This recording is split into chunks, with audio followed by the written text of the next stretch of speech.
ایک بھائی نے کہا کہ کسی نے یوں کہا ہے کہ اللہ تبارک و تعالیٰ انسان کی قسمت میں اس کی روزی فکس رکھتے ہیں، لیکن اگر کوئی کمانے ہی نہیں جاتا یا کوشش نہیں کرتا تو پھر اللہ تعالیٰ کی یہ والی روزی اس کو نہیں ملے گی، کیا حکم شرع ہوگا؟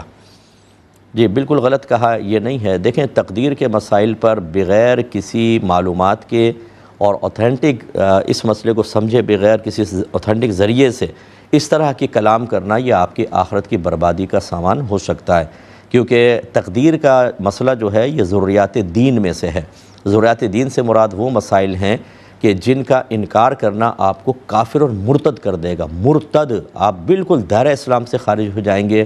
یعنی اس والے کو نہیں کہہ رہا ہوں میں، ویسے کہہ رہا ہوں کوئی تقدیر کا انکار کر دے یا تقدیر کا معاذاللہ غلط تصور قائم کرنے کی کوشش کرے تو یہ بھی انکار پر ہی مشتمل مانا جائے گا، اور ایسا آدمی دائرہ اسلام سے خارج ہو جائے گا۔ تجدید ایمان، تجدید نکاح لازم ہے اس کو۔ تقدیر اصل میں کیا ہے؟ اللہ تبارک و تعالیٰ کا ازلی فیصلہ ہے جو اس نے بندوں کے حق میں کر دیا ہے۔ یہاں بھی تفصیل کی گنجائش نہیں، آپ یوٹیوب پہ جائیں، لکھیں تقدیر کا بیان بائے مفتی اکمل، انشاءاللہ جو کہ ٹی وی پہ میں نے ریکارڈ کرایا ہوا ہے، آپ اس کو ایک دفعہ سنیں، آپ کو بہت فائدہ ہوگا۔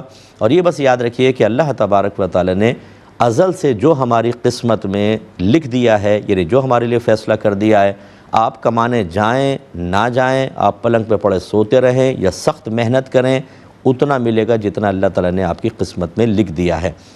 لیکن کیا ہم اس لکھے ہوئے پر بھروسہ کر کے کام کاج چھوڑ دیں؟ مفتی صاحب آپ نکمہ نکھٹو بنا رہے ہیں لوگوں کو؟ نہیں، یہی صحابہ کرام نے کویسچن کیا تھا کہ یا رسول اللہ، جب اللہ تعالیٰ نے سب کچھ لکھ دیا تو ہم عمل کیوں کریں؟ رحمت کونین صلی اللہ علیہ وسلم نے ارشاد فرمایا تم عمل کرتے رہو۔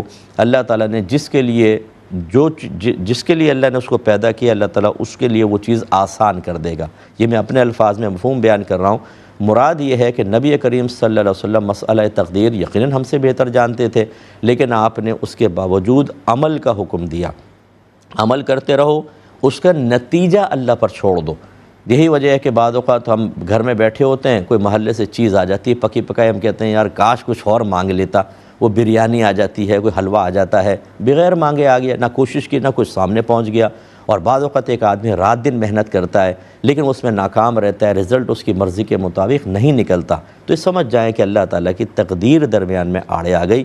حضرت علی رضی اللہ تعالیٰ عنہ فرمایا کرتے تھے کہ میں نے اللہ تبارک و تعالیٰ کو اپنے ارادوں کے ٹوٹنے سے پہچانا۔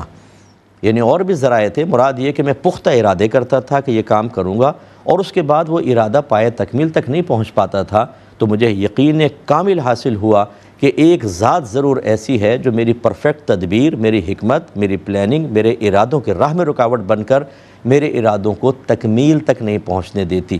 تو یہ دیکھیں کتنی پیاری سوچ اور فکر ہے۔ یہ خیال بالکل غلط ہے۔